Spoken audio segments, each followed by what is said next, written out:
여러분 여행 좋아하십니까? 오늘 여행 이야기 하시는데 내 인생의 가장 아름다운 여행 말씀하셨는데 호주 안에만 해도 갈 곳이 참 많은 것 같습니다. 생각 같아서는 대륙 횡단 이런 것 좀 해보고 싶고 혹은 마음 같아서는 서핑 이런 것도 한번 해보고 싶은데 아마 욕심인 것 같습니다. 성지순례도 해보고 싶다 하는 마음도 있고 유럽이 그렇게 좋다는데 저는 호주 외에는 가본 나라가 거의 없습니다.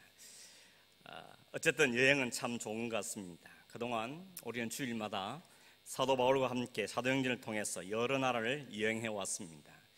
그 여행은 물론 단순한 여행이 아니라 선교 여행이었죠. 그런데 오늘 본문이 시작되는 이 21장에서는 새로운 국면에 들었습니다. 13장에서 안디옥 교회로부터 바나바와 함께 선교사로 파송을 받아서 시작했던 그 1차, 2차, 3차 선교여행이 21장에 들어와서 모두 마무리됩니다. 그리고 지금 바울은 그의 모든 선교여행을 끝내고 예루살렘으로 향하고 있는 중입니다. 바울이 1차 전도여행을 떠날 때가 AD 약 46년경이었고 3차 전도여행이 끝날 때가 AD 57년경으로 알려졌기 때문에 바울은 아시아와 또 마게도냐 지역에서 선교사로 약 10년 이상을 헌신한 셈이 되는 것이죠. 그런데 이 3차 선교여행을 끝내고 예루살렘을 향해 가고 있는 바울의 모습은 굉장히 속도를 내고 있는, 급히 서둘고 있다는 느낌을 주고 있습니다.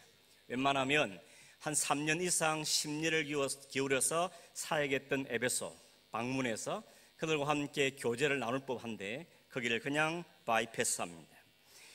대신 밀레도에서 예루살렘의 교회 장로들만 초대해서 지난주에 본 것처럼 작별의 시간을 가졌죠. 그리고는 곧바로 배를 타고 신속하게 예루살렘을 향해서 이동을 합니다. 왜 이렇게 서둘렀을까? 그 이유를 20장 16절에 밝히고 있죠. 될 수 있는 대로 오순절 안에 예루살렘에 도착하기 위해서였습니다. 예루살렘 가서 뭐 하기 위해서 갔는가 하면 21장 19절에 보니까 예루살렘에 가는 이유는 선교 보고를 위해서다 하는 걸 알려줍니다. 3차 선교여행을 다 마친 다음에 그동안 하나님께서 어떻게 역사하셨는가 하는 것들에 대해서 보고를 하기 위해서 예루살렘행을 계획했던 것이죠.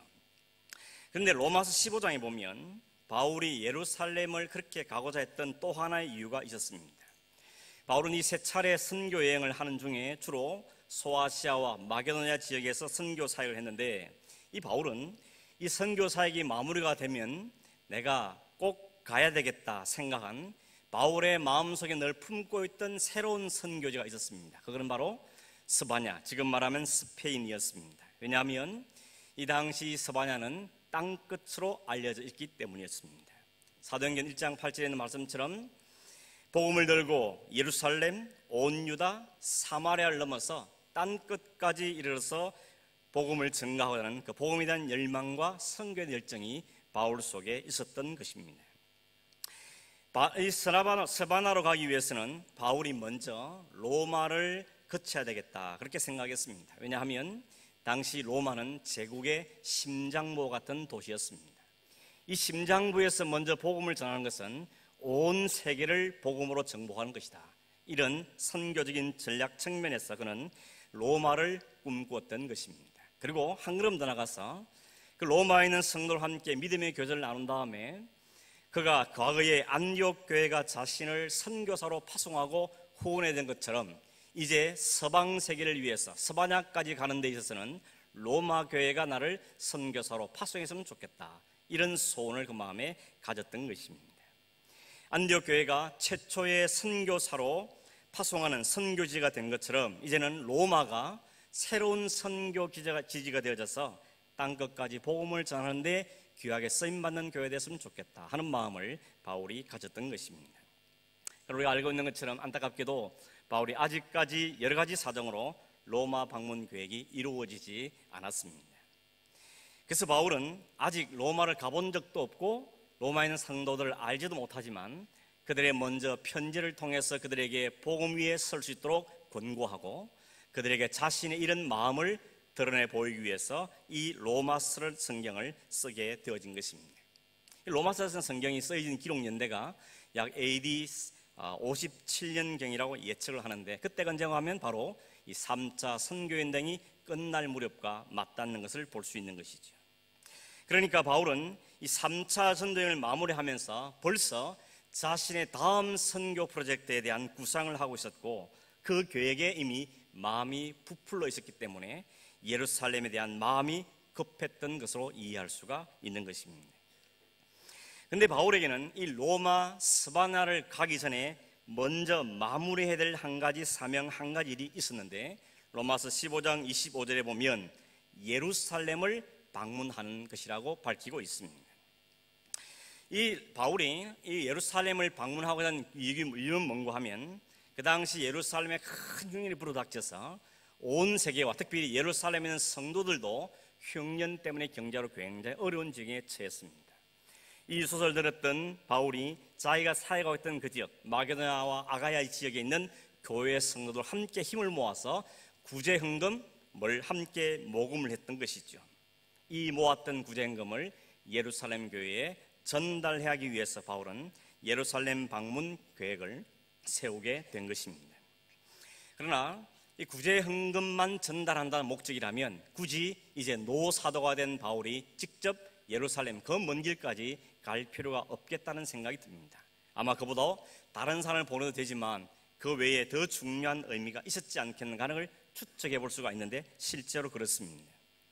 거기에는 단지 구제헌금 전달이라는 의미를 뛰어넘는 중요한 의미와 이유가 있었습니다. 우리가 알고 있는 것처럼 당시 교회는 예루살렘 교회를 중심으로 하는 유대인 교회와 안디옥 교회가 중심된 이방인 교회로 양쪽으로 이렇게 구성되어 있습니다. 그런데 이 두 사이, 유대인 교회와 이방인 교회 사이에 약간의 율법 지키는 이런 문제들로 해서 갈등이 있었고, 이 갈등이 필요이상의 분쟁이나 대결 의식이 이 교회들 속에 싹터 있었다는 것이죠. 지금 로마 제국이라는 이런 외부적인 박해에 모든 교회가 한마음이 되어서 대응해야 되는 이 시점에 내부적인 갈등과 이것으로 진통을 겪고 있는 것은 아름답지 못한 문제였고, 바울은 이것을 속히 시급하게 해결해야 했다는 사명감을 가지게 된 것입니다. 그런데 생각해 보니까 이방 선교와 복음이 세계 땅끝까지 전파되는데 이 문제를 해결하기 위해서 지금 이 문제를 해결하는 데 있어서 이방인 교회가 유대인 교회를 해서 정성을 모아 구제헌금을 전달하는 것은 굉장히 효과가 있겠다는 계산을 하게 된 것입니다. 여러분, 오늘날도 그렇지만 당시 이방인들에게서 물질은 자신들의 세관의 전부였습니다. 이방 사람들이 선교에 있는 신들은 대부분이 다 풍요와 번영의 신입니다. 그들이 신을 섬기는 딱 하나뿐입니다. 우리를 이 땅에 사는 동안에 풍요하게 달라, 복을 많이 주셔서 안전하게 살게 해달라, 일신의 행복을 위해서 그들은 신을 섬기고 있었습니다. 개인적으로는 오늘 우리 기독교가 점점 더 많이 이쪽으로 기울어져 가고 있는 거 아닌가 하는 생각을 갖게 됩니다. 만왕의 왕이시고 창조주 하나님이시고 우리의 영광을 받을 그 하나님이 우리의 물질적인 풍요와 우리의 일신의 행복을 위해서 존재하는 신으로 전락시키고 있지 않는가 하는 염려와 두려운 마음이 드는 것이 사실입니다.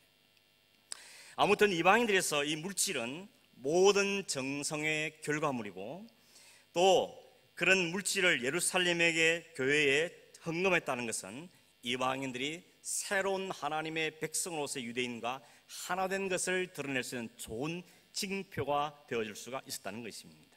그래서 단순한 구제 헌금을 뛰어넘은 이런 중요한 의미를 안고 바울은 친히 예루살렘을 방문하기를 원했고 이 사실을 설명하기를 원했던 것입니다.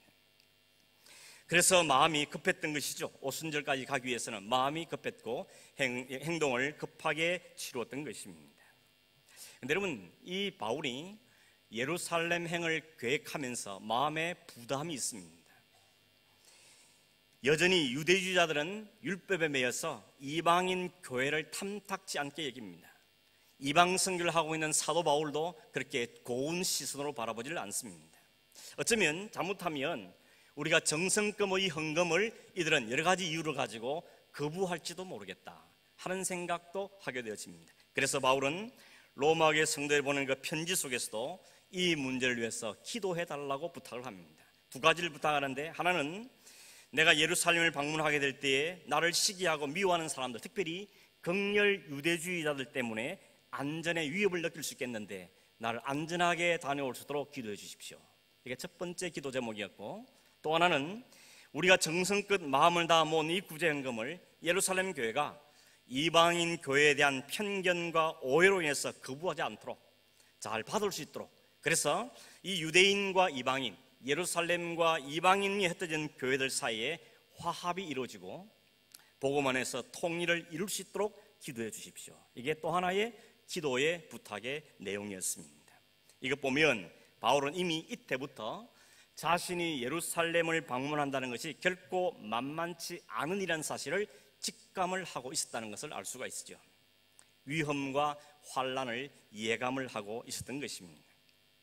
그렇기 때문에 바울에게서 이 예루살렘 행이라는 것은 부담이 되고 쉽지 않은 결정이었다고 생각할 수가 있는 것입니다. 사도행전 20장에서 본 것처럼 바울이 에베소 장로들과 작별할 때 자신의 속마음을 드러내죠. 20장 22절 23절에 이렇게 기록되어 있습니다. 보라, 이제 나는 성령에 매여 예루살렘으로 가는데 거기서 무슨 일을 당할는지 알지 못하노라. 오직 성령이 각 성에서 내게 증언하여 결박과 환난이 나를 기다린다 하시나.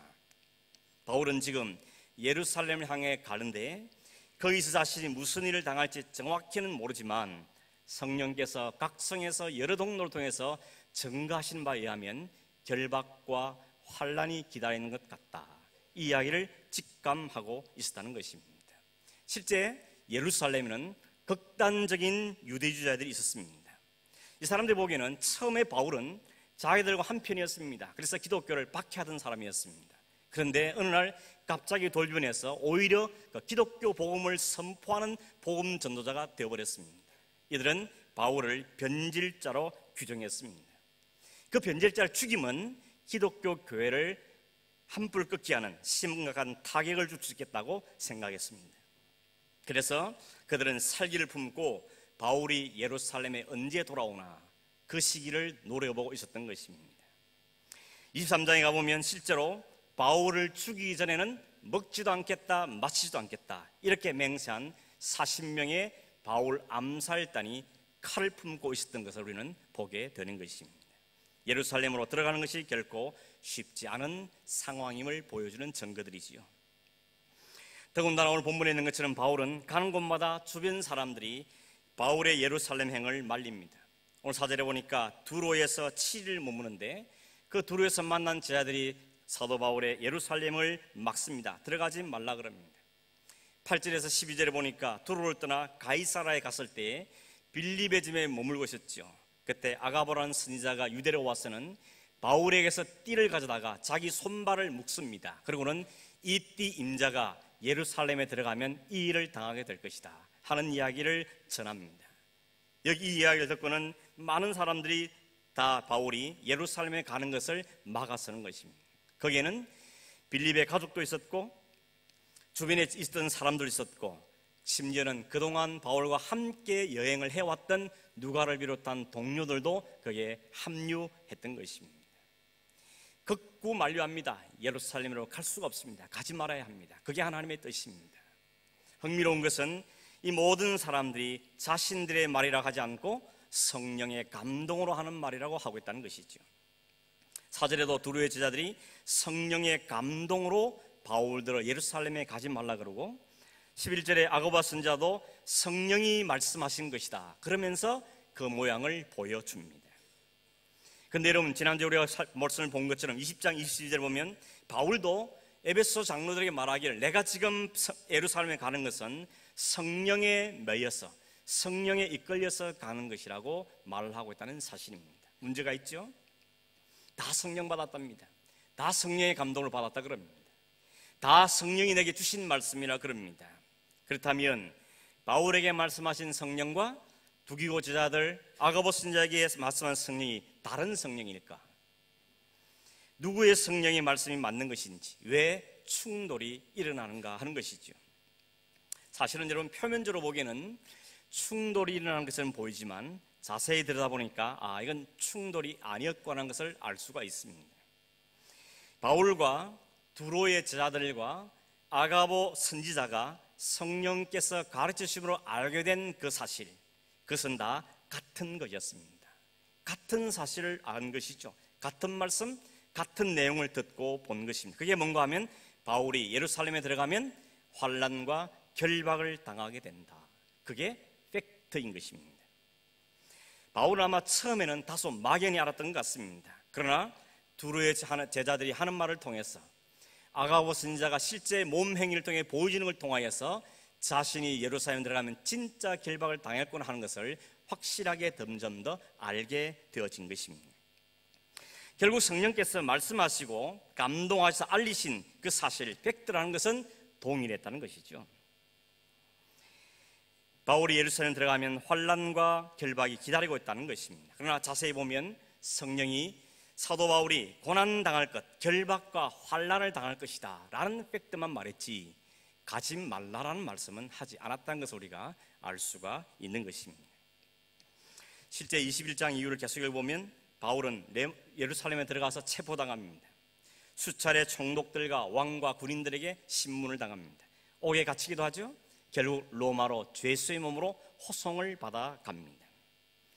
성령께서 그러면 뭘 말씀하시는가 하면 바울이 예루살렘에서 당하게 될 그 상황, 그리고 사람들의 반응, 죽음의 위기에 대해서 미리 그에게 알려주신 것입니다. 그것을 다른 사람들의 말을 통해서 다시 확정을 시켜준 것으로 이해할 수가 있는 것입니다. 그러니까 뭔가 하면 보고 들은 사실, 그 팩트는 같은데 그 팩트에 대한 해석과 그것에 대한 반응이 서로 달랐다고 볼 수가 있는 것이죠. 바울은 그 모든 정황을 알았지만 그럼에도 불구하고 이 상황에 흔들리지 않고 성령께서 이끄시는 대로 예루살렘으로 올라갑니다. 바울은 가지 말라는 사인으로 받은 것이 아니고 성령께서 이 모든 것을 알려주시는 것은 내가 미리미리 각오하고 마음을 담대히 하고 그럼에도 불구하고 성령의 인도를 받아서 가야 되겠구나, 이 결심을 하도록 성령께 내게 말씀해 주신 것이다, 이렇게 해석했던 것입니다.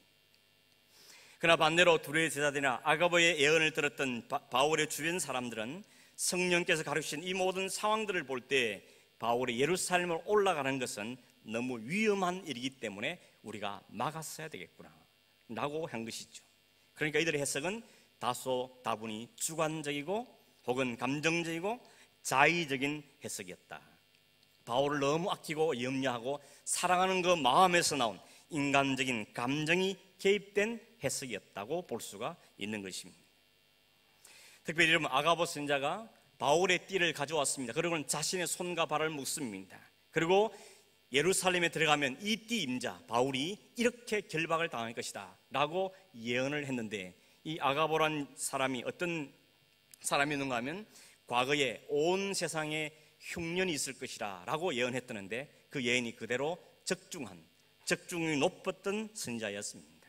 그래서 사람들이 굉장히 그 말에 대한 신뢰를 가지고 있는 선지자의 말이었습니다. 이런 아가보 선지자의 구체적이고 확실한 예언 때문에 사람들의 마음이 흔들린 것입니다. 결국 이들은 위험한 상황과 바울에 대한 인간적인 감정에 끌려서 잘못 해석하고 인간의 감정에 끌린 반응을 보이고 만 것입니다. 이걸 보면서 이런 생각을 하게 됩니다. 같은 사건을 두고 이렇게 다르게 받아들이고 다르게 해석할 수가 있는 거구나. 심지어 그게 성령의 말씀, 하나님의 말씀이라고 하면서도 우리는 다르게 반응하고 다르게 해석할 수도 있겠구나 하는 조심스러운 마음을 가지게 되는 것입니다. 여러분, 인간은 다 연약합니다. 평소에 아무리 영적이라는 사람도 인간적인 감정이 섞이고 혹은 자신의 손익이 개입되면 금방 너무나도 우리는 인간적으로 변하게 됩니다. 그릇 판단하기 쉽고 객관성을 잃어버리기가 쉽고 자기 중심적인 해석을 하게 되는 것이 인간의 모습입니다. 저와 여러분의 현주소인 것입니다. 이런 이야기를 들었습니다. 예수전도단을 창시했던 로렌 커닝햄이 대표적으로 하나님 말씀을 많이 듣는 사람으로 알려져 있는데, 그분이 누군가 질문하기를 당신이 지금까지 들었던 그 수많은 하나님의 음성 가운데 몇 % 정도가 진짜 하나님의 음성이었습니까? 물었더니 그분이 대답하기를 제가 생각해보니까 약 30% 정도는 진짜 하나님의 음성을 제대로 들은 것 같고 나머지는 나의 인간적인 생각이나 감정이나 이런 여러 가지 때문에 잘못 들었거나 잘못 해석한 것이었습니다 라고 이야기했더라는 것입니다. 그렇다면 우리는 어떻겠습니까? 얼마나 조심스러운 이야기입니까? 함부로 우리가 우리의 모든 상황에 대해서 내 마음대로 판단하고 그것을 주장하는 것은 참 조심스러운 일이다 하는 것을 생각하게 되어집니다. 제일 무서운 게 뭔가 하면 나 기도했더니 이렇게 응답 받았어, 그러니 내 말대로 해. 이게 굉장히 무서운 겁니다. 이렇게 하나님 들었다는 가지고 우기고 들면 아무도 말릴 수가 없습니다. 특별히 기도 많이 하시는 분, 평소에 기도를 많이 하시는 분 이렇게 말하거나 혹은 대단한 영적인 권위를 가진 사람이 이렇게 말하면 다 넘어갈 수밖에 없습니다. 기도했다는데, 음성을 받았다는데. 그러나 여러분, 인간은 언제나 이기적이고 자기중심적입니다. 항상 자기가 유리한 쪽으로 해석하려는 경향들이 저나 여러분에게 다 있지 않습니다.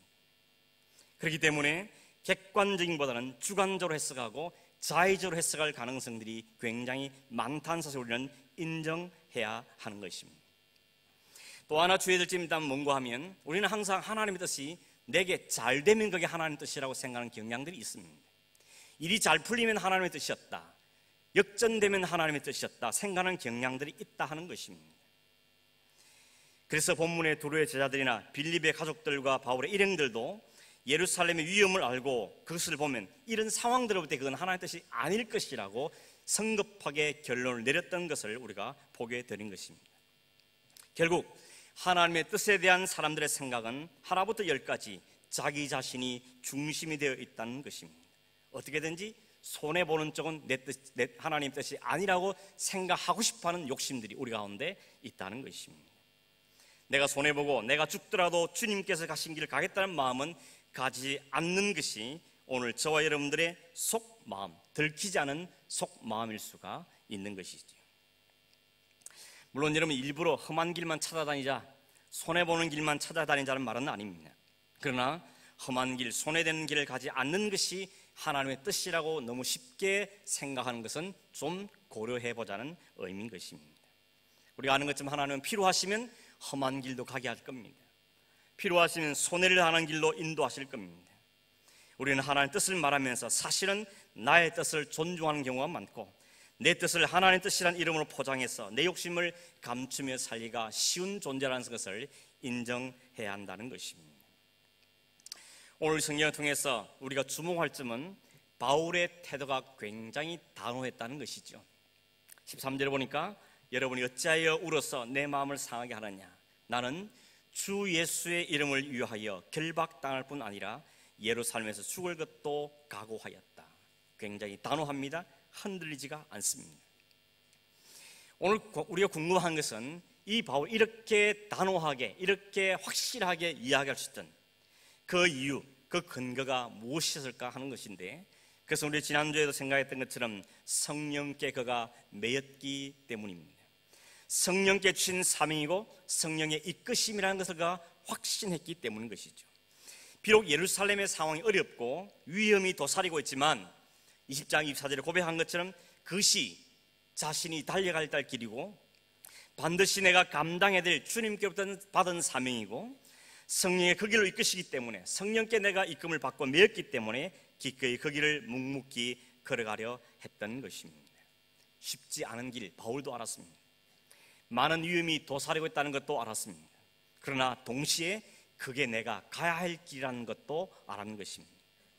주변의 염려, 주변의 만류에도 불구하고 내가 그래야 될 만한 사명이었다는 것을 그가 알았던 것이죠. 그게 성령께서 인도하는 길이야, 방향이라서 그가 알았던 것입니다.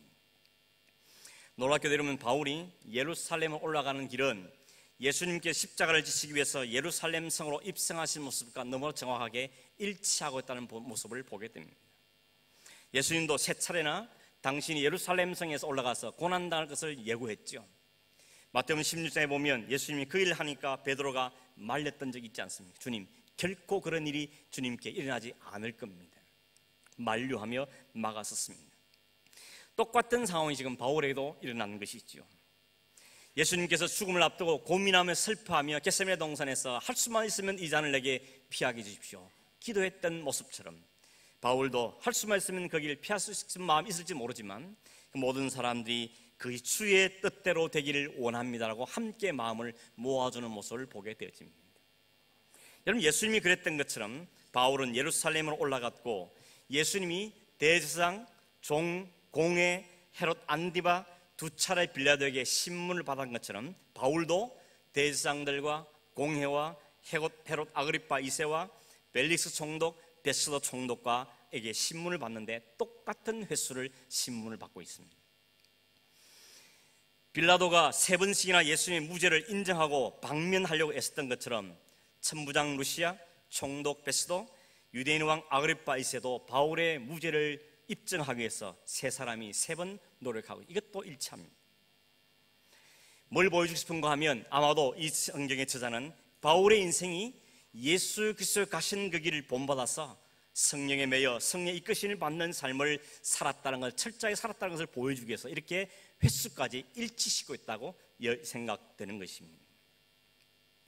그러면 오늘 우리의 궁극적인 관심은 뭔가 하면 도대체 어떻게 하는 것이 성령의 매인 삶인가, 어떻게 성령께 매일 수 있는가 하는 것이 아니겠습니까?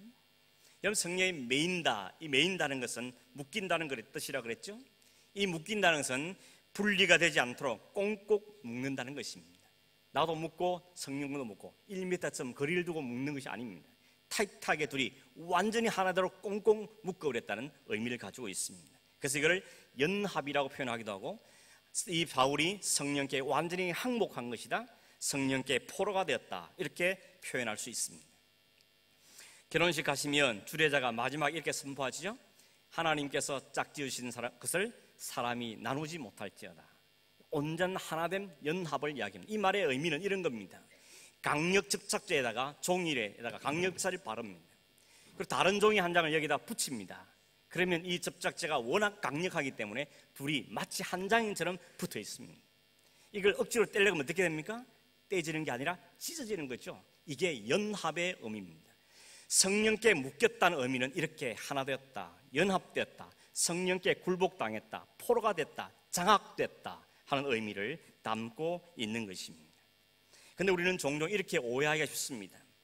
성령께 매였다 말하지만 한 1m쯤 거리를 두고 내가 필요할 때만 줄 당겨가지고, 성령님 어렵습니다, 도와주십시오. 성령님 사고 터졌습니다, 해결해 주십시오. 성령님 믿음이 필요합니다, 믿음 주십시오. 성령님을 적당한 거리를 두고 필요할 때만 잡아당기는, 성령님을 그저 내 인생에 도움이 되는 분으로 어려울 때, 돈 없을 때, 건강의 문제 생길 때 오셔서 도와주시는 분 정도로 취급하려는 경향들이 없지 않아 있다는 사실입니다. 그러나 바울의 생애, 바울의 선교의 열정을 보면 그의 인생은 성령께 철저하게 묶여서 매임을 당해서 가고 있는 것을 볼 수가 있는 것이죠. 그래서 바울의 인생을 성령께 마음대로 좌지우지하게 하십니다. 바울이 가고자 하는 그 선교의 방향도 성령께서 마음대로 바꾸시죠. 예를 들어서 사도행전 16장에 보니까 바울이 계속해서 아시아에서 복음을 전하기를 원하는데 성령께서 턴시킵니다. 그러니 바울은 두말 하지 않고 턴내서 방향을 바꿉니다. 왜냐하면 성령께 매였기 때문에, 성령께 장악되기 때문에 성령이 방향을 틀면 나도 방향을 트는 것이 자연스럽게 나타나고 있다는 것입니다. 매인다는 이 동사가 여러분 완료분사랍니다. 완료분사란 말은 뭔가 하면 한 번만 묶였다는 의미가 아니고 계속적으로 묶였다는 의미를 가집니다. 한 번만 묶인 게 아니라 계속적으로 성령께 묶임 바 되어서 지금까지 왔다는 이야기죠. 그러면 여러분, 바울은 언제 어떻게 성령께 매였을까? 그 시점이 어디입니까? 사도행전 9장이 그 시점이라 생각합니다. 바울은 그날도 예수 믿는 사람들을 묶어다가 예루살렘에 끌고 오기 위해서 다메섹으로 가는 길이었습니다. 예수 믿는 사람 묶으러 가는 길이었는데 다메섹에 가까이 갔을 때 오히려 그가 성령께 묶여버립니다. 그리고 그날 이후로 그의 생애가 마감되는 날까지 바울은 성령에 묶여서 매여서 그 인생을 살아가게 되는 것입니다. 이 상을 조금만 더 상세히 들여다보겠습니다. 바울이 빛 가운데 임하신 예수 그리스도를 만나자마자 취했던 행동이 무엇입니까? 땅에 엎어집니다. 그리고 바울은 즉시로 보지도 못하고 먹지도 못하고 마시지도 못하게 되어집니다. 며칠 동안요? 사흘 동안. 여러분, 먹지도 못합니다, 마시지도 못합니다, 보지도 못합니다. 사흘을 지냈습니다. 이걸 뭘 의미하는 것 같습니까? 죽은 겁니다. 죽었다는 겁니다. 먹을 수도 없습니다, 마실 수도 없습니다, 볼 수도 없습니다. 그건 그 인생이 죽었다는 의미입니다. 사흘 동안 죽었습니다. 누가 연상이 됩니까? 왜 하필이면 사흘일까요? 의도성을 가지고 있는 것 같죠? 예수님을 생각하게 만드는 것입니다. 사흘이 지났을 때 성령으로 충만해진 사울이 다시 보게 되고 음식을 먹고 건강해지고 다시 살아난 겁니다. 바울은 그때 죽었다가 사흘 만에 다시 살아난 것입니다. 이 3일 동안 사울이 죽고 바울이 살아난 거죠. 사울의 이름은 히브리식 이름이고 바울은 로마식 이름입니다. 사울의 이름은 여호와께 구한다 혹은 희망이라는 뜻이 있습니다. 이 사울이 베냐민 지파인데 베냐민 지파 사람들이 아들 놓으면 제일 짓고 싶어 했던 이름이 사울입니다. 왜냐하면 그 지파 가운데 가장 잘 나갔던 사람이었으니까, 왕 출신이었기 때문에. 마치 호주 오면 아이들 이름을 영어로 바꿀 때 데이빗 이름 많이 바꾸죠? 저희 아들 이름도 데이빗인데, 사울은 힘 있는, 인기 있는, 누구나 다 바라는 이름이었던 것입니다. 그러나 반대로 바울 이름 뜻은 뭡니까? 작은 자란 뜻이죠. 여러분, 바울은 그의 모든 서신서에 자기 이름을 사울이라 그러지 않고 바울이라고 말합니다. 나 바울은 너에게 편지한다. 이유가 있는 거예요. 의도적으로 그런 겁니다. 적어도 예수 그리스도를 만나고 성령께 묶인 이후부터 그는 사울로서 인생은 나는 죽었다. 나는 이제 바울로서 인생, 성령께 매여서 전적으로 성령께만 의지하는 자, 그 작은 자, 성령이 아니고는 아무것도 할 수 없는 자, 그렇게 내 인생을 살아간다. 이걸 의도적으로 우리에게 보여주고 있는 것입니다. 적어도 바울에게서 사울은 다메섹 도상에서 죽어버렸습니다. 이제는 성령께만 매 살 수밖에 없는 그 작은 자인 바울로서 살아난 것입니다. 다메섹에 죽을 때 이런 사울은 완전히 죽습니다. 베냐민 지파란 그 자랑스러운 그의 가문도 죽여버렸습니다. 가말리엘 문화생이라는 최고의 학문적인 스펙도 죽어버렸습니다. 누구보다 열심히 같은 율법주의나 빗나간 열정, 인간적인 야망, 비전도 거기서 다 죽었습니다. 그리고 성령께 매여서 성령과 하나 돼서 새롭게 살아났습니다. 성령께 매였다는 이 동사는 여러분 수동태라는 것을 기억하셔야 됩니다. 내가 성령께 매이고 싶어서 결단해서 매였다는 것이 아니고 성령이 나를 매였다, 나는 매여졌다는 의미인 것입니다. 내가 스스로 어떻게 묶습니까? 묶이면 당하는 것이죠. 내가 죽고 싶어서 죽은 것이 아니라 성령께서 바울을 죽여주셨다는 것입니다. 주도권이 내게 아니었고 성령께 있었다는 의미인 것이죠. 내 결단, 내 의지로 죽고 산 것이 아니라 어느 날 성령께서 찾아오셔서 죽이시고 살려주셨다는 이야기입니다. 그렇게 사울은 죽고 성령 안에서 바울은 살아났습니다. 이 날로 한 번 살아난 거 끝난 것은 아니었습니다. 바울은 그러죠. 나는 날마다 죽노라. 내 안에서 솟는 그 인간의 모든 것은 날마다 사울 죽고 내 안에 성령으로 하나 된 바울은 산다. 날마다 죽어가는 인생을 살았다는 것입니다. 여러분, 성령께서 우리 안에 오시면 성령이 하시는 가장 중요한 사역이 뭐라고 배웠습니까? 주님이 그리스도시다. 이거 증거하는 게 성령이 하시는 가장 중요한 사역이었습니다. 그렇기 때문에 성령에 묶여버린, 성령께 사로잡힌 바울의 입에서 나오는 메시지는 딱 하나뿐이었지 않습니까? 주가 그리스도였다. 예수가 그리스도였다. 그 십자가의 은혜밖에 바울은 말할 수가 없었던 거죠. 그래서 성경에 나타나는 모든 바울의 서신과 설교를 보면 딱 하나밖에 없습니다. 너희들이 죽였던 그 예수가 바로 메시아였다. 그분이 십자가를 지셨고 십자가에서 우리를 죽이고 우리와 함께 살리셨다. 그 이야기만 할 수밖에 없는 겁니다. 왜냐하면 성령이 그 안에 있었고 성령이 그를 장악했고 성령의 말을 할 수밖에 없었다는 것입니다. 그의 설교에는 인간적인 행복 없습니다. 잘 사는 이야기 없습니다. 건강, 장수 그런 거 없습니다. 예수 그리스도만 드러낼 뿐이었다는 것입니다. 1차, 2차, 3차 선교여행도 성령께서 그를 붙잡고 가셨습니다. 그래서 수많은 험난한 인생이었지만 성령과 함께 있었기 때문에 그 모든 모함과 반대와 역경 속에서도 의연함을 잃어버리지 않았습니다. 의연이가 저희 아들 이름입니다. 한국 이름은 의연이고 영어 이름은 데이빗입니다. 어떤 상황, 어떤 환경 가운데도 좀 의연하게 살아라. 그래서 내가 의연이라 지은 거 아니겠습니까? 사도 바울이 그랬던 겁니다. 그 마음속에 성령이 그를 잡았기 때문에, 성령과 함께이기 때문에 모든 상황 속에도 의연함을 잃지 않았던 것이죠. 여러분, 앞으로도 보겠지만 로마 가는 길도 마찬가지입니다. 성령께서 교회 가시고 성령께 이끄시는 방향과 방법으로 가게 되는 것입니다. 죄수의 신분으로 가죠. 묶여서 갑니다. 성령께도 묶였고 죄수 실제로도 묶여서 갑니다.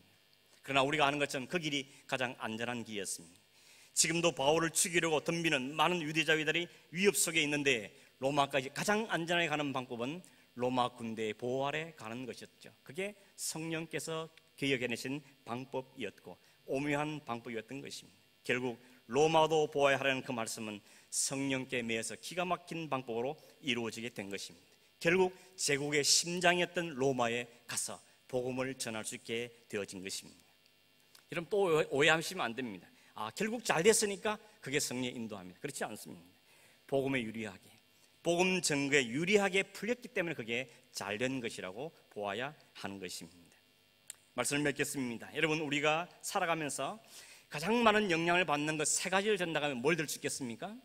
환경, 상황, 사람, 죽음.